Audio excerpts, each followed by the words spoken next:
So hello people, welcome back to my channel. So this video is all about my CA intermediate result.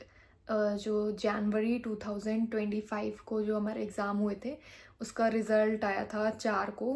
And आज काफ़ी time हो गया है, 15-16 date हो गई है। एंड मैंने अभी तक कोई वीडियो नहीं डाली थी अपने रिज़ल्ट के रिगार्डिंग कि कैसा रहा, पास फेल क्या रहा रिज़ल्ट में। सो आज हम इस वीडियो में वो सारी चीज़ें जानने वाले हैं कि कैसा रहा मेरा result. So let's start this video.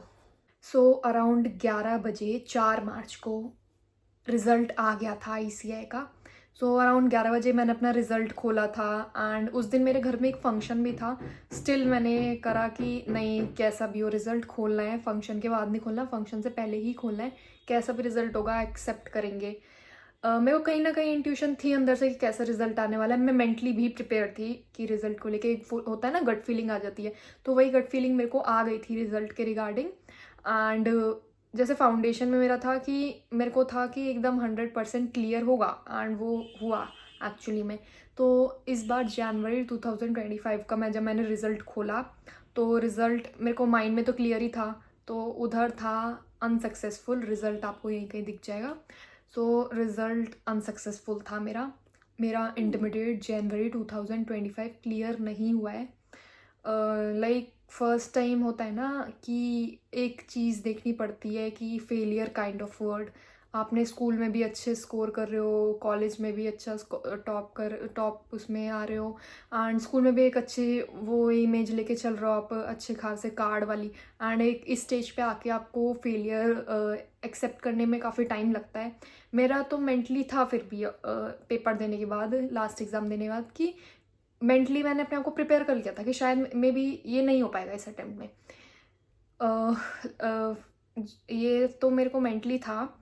Then थोड़ा थोड़ा मैंने अपने आप को अपने दिमाग को समझाया कि नहीं, इस बार नहीं, नेक्स्ट अटेम्प्ट के लिए प्रिपेयर करना स्टार्ट कर दिया पहले से ही, रिजल्ट के आने से पहले, क्योंकि मैं रिजल्ट का वेट नहीं कर सकती थी, क्योंकि मेरी इंट्यूशन कह रही थी कि इस बार नहीं हो पाएगा। सो गट फीलिंग होती है ना कहीं तक सच होती है। फिर बाद में आई रियलाइज़ वन थिंग कि हम जब 12th वाले स्टेज पे थे अपने, या फिर इस डिग्री में नहीं आए थे, उस टाइम पे सोचा करते थे कि यार ये 40 नंबर लाना कितना आसान होता होगा, या फिर ये 50 नंबर लाना कितना आसान होता होगा। स्कूल में तो हम ऐसे ही ले आते हैं, 80-90 नंबर क्या जा रहा है, तो इसमें तो 50 तो आ ही जाएंगे। बट जब इस जर्नी में आते हैं तब पता चलता है कि वो जो 40 नंबर होते हैं ना, वही लाना सबसे मुश्किल काम होता है। 40 तो ठीक है, फिर एग्रीगेट का जो दिक्कत आती है वो सबसे ज़्यादा दिक्कत देती है। 40 इतने वास्ट सिलेबस में 40 नंबर रियलाइजेशन अब हो रही है कि लाना बहुत मुश्किल है। एंड दोबारा से बुक उठा के पढ़ना उससे भी ज़्यादा मुश्किल लगा मेरे को। मैंने कभी एक्सपीरियंस नहीं करा था ये चीज़, आज मैंने फर्स्ट टाइम एक्सपीरियंस करी कि वही सेम टेक्स्ट की बुक मैंने जब उठा के देखा तो मेरा बिल्कुल मन नहीं कर रहा है उन बुक्स को पढ़ने का, क्योंकि मैंने ऑलरेडी पढ़ी हुई है चीज़ें। तो वो अंदर से जैसे फर्स्ट टाइम किसी चीज़ को पढ़ते हैं, वो उसका अलग वो रहता है, एंड जब सेम चीज़ आप दोबारा पढ़ रहे हो तो इतना इंटरेस्ट नहीं आता। तो सेम मेरे साथ हो रहा है सब्जेक्ट्स में कि मैं दोबारा बुक्स देख रही हूँ, बट वो ऐसे बोला है फर्स्ट टाइम जो आपको मन करता है पढ़ने का, वो नहीं कर रहा है। तो इस टाइम बहुत डिफरेंट है वो चीज़। एंड बहुत सारी चीज़ें होती हैं कि अपने आप को सेल्फ डाउट करने लग जाते हो कि यार इस वाले अटेम्प्ट में हो पाएगा कि नहीं हो पाएगा। बहुत सारी चीज़ें आती है दिमाग में। एंड अभी मैंने जो करंटली सोचा हुआ है कि मई अटेम्प्ट में प्रिपेयर करने वाली हूँ विद ग्रुप 1 ओनली। अभी मैं ग्रुप 2 के लिए नहीं जा रही। पहले मैंने एग्ज़ाम के बाद सोचा था कि मैं ग्रुप 2 भी प्रिपेयर करने वाली हूँ। मैंने ऑडिट वगैरह की क्लास भी ले ली थी। बट फिर मेरे को एक चीज़ रियलाइज़ हुई कि मेरा भी बेस इतना अच्छा नहीं जा रहा है। मतलब मेरा टेक्स्ट का बेस बहुत बहुत ज़्यादा ख़राब हुआ है, DT का स्पेशली। GST तो मेरे को आता है, बट वो जो DT का बेस है ना, मेरा पूरा ख़राब हो चुका है। क्योंकि वही मैंने प्रीवियस वीडियो में बताया था, रिवीजन वगैरह का बहुत इशू हुआ था मेरे को। तो मैं चाह रही हूँ एक बार मेरा बेस ही नहीं होगा, अगर मैं ग्रुप 1 की ढंग से नहीं होगा तो मैं ग्रुप 2 के लिए करूँगी ना, मेरे से ग्रुप 1 होगा, फिर ना मेरे से ग्रुप 2 होगा। तो आई एम थिंकिंग कि सिर्फ मैं पूरा अपना डेडिकेशन सिर्फ एक ग्रुप 1 को दूंगी इस बार, पूरा ढंग से। जो भी मैंने पास्ट में गलतियाँ करी रिवीजन वगैरह की, मैंने सबसे बड़ी ही गलती रिवीजन की करी थी। मुझे मेरी गलती एक्चुअली में पता है कि मैंने गलती कहाँ करी, कि इस स्टेज पे, इस पॉइंट पे मैंने गलती करी है। क्योंकि एग्ज़ाम में बैठ के मुझे पता है कि मेरे को आ रहा है, बट मैं नहीं कर पा रही हूँ।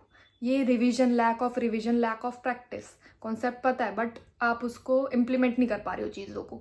सो ये सारी चीज़ें जो मैंने अपने आप से सीखी, एंड उसी गलतियों को मैं दोबारा नहीं दोहराना चाहती इस अटेम्प्ट में भी। एंड बहुत सारी चीज़ें होती हैं, लाइक आप नहीं डाइजेस्ट कर पाते हो इस फैक्ट को कि आपका अटेम्प्ट लगा है, बट यही खासियत है। एंड आई फील लाइक हमेशा मैं मूव ऑन करती हूँ एक चीज़ सोच के कि जो होता है अच्छे के लिए ही होता है। अगर कुछ हुआ है आज, तो ये सब अच्छे के लिए हुआ है, फ्यूचर में तुम्हारे साथ कुछ अच्छा होने वाला है, ये इसी चीज़ के लिए हुआ है। तो मेरे जैसे और भी बहुत लोग होंगे जिनका नहीं हो पाया है, शायद एक सब्जेक्ट में रह गए, 2 में रह गए, या जितने में भी आपका है, तो आपको बस एक चीज़ याद रखनी है कि जो होता है अच्छे के लिए होता है। मैंने भी ये अपनी लाइफ में इम्प्लीमेंट करा है, एंड मैं इसलिए शायद इतनी ज़्यादा इफेक्टेड नहीं हूँ अंदर से, कि मैंने सोचा हुआ है, अपने माइंड को मेंटली प्रिपेयर करा है कि आज अगर मेरे साथ ये हुआ है कि मैं नहीं क्लियर कर पाई किसी रीज़न से, तो ये हुआ है तो ये अच्छे के लिए हुआ है। मेरे को एक बार याद है कि सीए फाउंडेशन में मैंने क्लासेस ली थी हार्दिक सर से, तो उन्होंने बताया था कि उनका ना एक ग्रुप रह गया था फॉर सम हेल्थ रीज़न, वो नहीं क्लियर कर पाए थे। उन्होंने बताया फिर उनका अगर वो उस ग्रुप को क्लियर कर लेते, आज वो उस टीचर वाली जर्नी में नहीं होते, क्योंकि उनकी जर्नी में कोविड आ गया।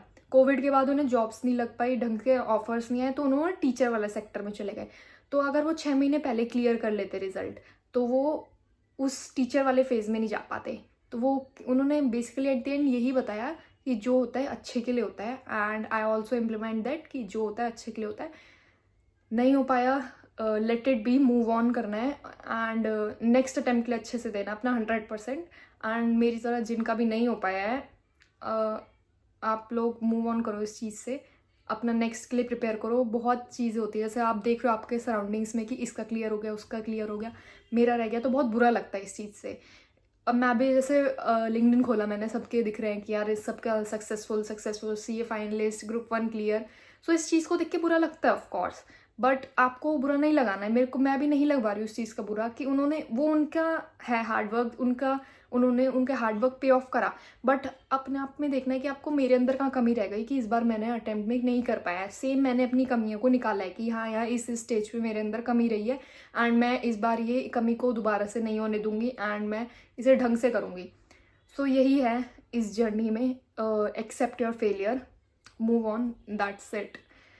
तो ये था मेरा इंटरमीडिएट का रिजल्ट। अनसक्सेसफुल रहा, नहीं हो पाया क्लियर, कहीं ना कहीं मेरे को था ये पहले से ही, बट ठीक है, इट्स फाइन। अभी I am preparing for may 2025 group 1 only.